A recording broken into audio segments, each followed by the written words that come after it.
Welcome back to another episode of Sankofa Pan African series. Let's now take a look at two other great African kingdoms and empires, starting with Egypt's neighbors, Nubia.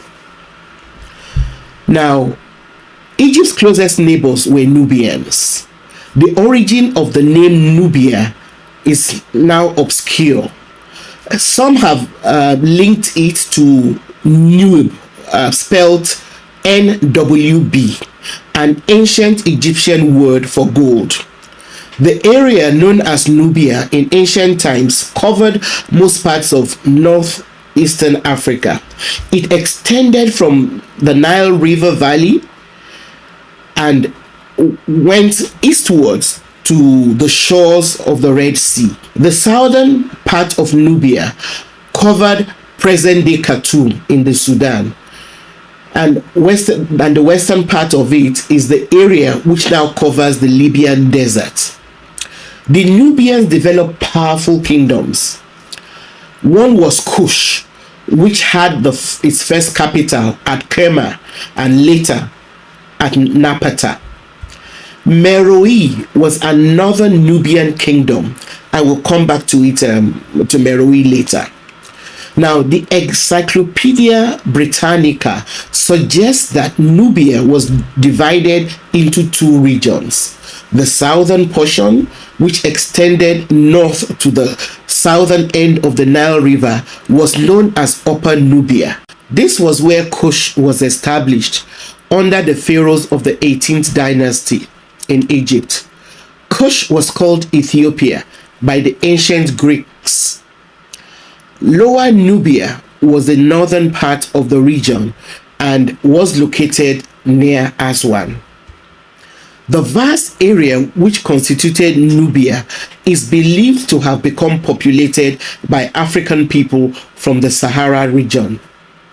They began to move towards the Nile around 5000 BC, as I said in an earlier episode.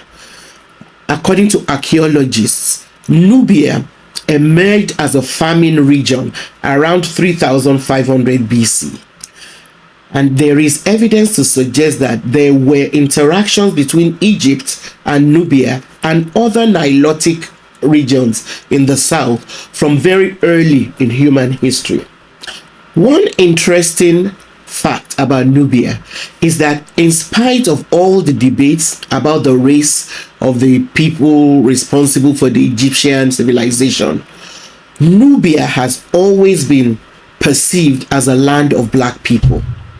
Even after Egypt became mixed as a result of various migrations, Egyptians clearly depicted Nubians as people with darker skin, while the Greeks and Romans called them Ethiopians in reference to their skin color. Egyptian sources sometimes referred to Nubia as Ta Seti, or the land of the bow, because Nubians were famous for their skill as archers. Nubia was the gateway through which a lot of products like incense, ivory, and ebony traveled from their sources in sub-Saharan Africa to Egypt and onto the Mediterranean. Nubia also traded extensively by selling ivory to Byzantium and copper and gold to Ethiopia, another of Egypt's neighbors. Nubian merchant caravans traveled deep into the heart of Africa, as far as areas which fall within present-day Nigeria and Ghana. Nubia was the major link between the Great Lakes and the Congo Basin of Central Africa, as well as the Mediterranean. According to S. Adam and O. J. Vercout, the position of the Nile Valley in relation to the Red Sea, the Saharan Desert, and the Arabian Desert facilitated direct contact with the rest of Africa. Nubia is a region located in the northeastern part of Africa, primarily in what is now Sudan and southern Egypt. It is a land of immense historical significance, known for its powerful kingdoms, impressive monuments, and contributions to African and world history. The history of Nubia stretches back thousands of years, with its earliest kingdoms emerging around 300 and 500 BCE. Some of the most notable Nubian kingdoms including Kerma, Napata, and Meroë. Kerma, one of the earliest Nubian kingdoms, flourished from around 2500 BCE to 1500 BCE. It was known for its impressive mud brick architecture, advanced pottery, and bustling trade networks. The city of Kerma itself was a major center of power and culture in ancient Nubia. After the decline of Kerma, the Kingdom of Napata rose to prominence around 1000 BCE. Napata became the religious and political center of Nubia. The rulers of Napata, known as the Black Pharaohs, even conquered and ruled Egypt for nearly a century during the 25th dynasty. The Kingdom of Meroë succeeded Napata and lasted from around 800 BCE to 350 CE. Meroë is famous for its unique pyramids, advanced ironworking, and vibrant culture. The city was a major trading hub, connecting Africa with the Mediterranean and the Near East. Nubia culture is rich and diverse, with distinct arts, music, and craftsmanship. Nubians were skilled metal workers, creating exquisite jewelry and tools.